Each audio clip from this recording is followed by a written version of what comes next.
олигархтың баласы емессің ба? Үйің бар, машинаң бар. Тұр енді кішкене слабый мойындау керек ше. Иә, қазір келем. Өздеріңіз білесіңдер, осы күнге дейін біздің театрда ешкім менсіген жоқ. Жол болмаған актерлар мен актрисалар ойнайды деп төмендетуге тырысты. Қайда жүрсің тағы кешігіп?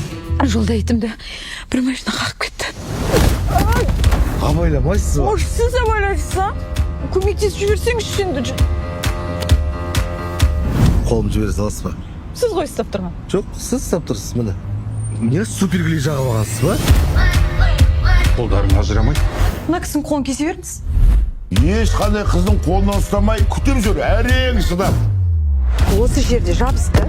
Значит, осы жерде ажыратуымыз керек. Қаттырақ тартшы. Енді екеуміз осы төсекте бірге жатпайтын шығармыз? Қолға қарасай, қолға. Қолға емес, қолға дедім ғой, қолға. Арамызда ектім. Екеуміз келісіп жатқа отырып алайықшы. Бір-бірімізге кедергі келтірмейміз. Бір-біріміздің жұмысымызға барамыз, көмектесеміз. Мен ешқашан ойламаппын танымайтын еркекпен күн бойы қол ұстасып жүремін деп. Негіз бар ғой, саған уже жуыну керек. Кішкенті болып қатсас еді екенсің же. Ей, қарама! Қарап тұрған жоқ му?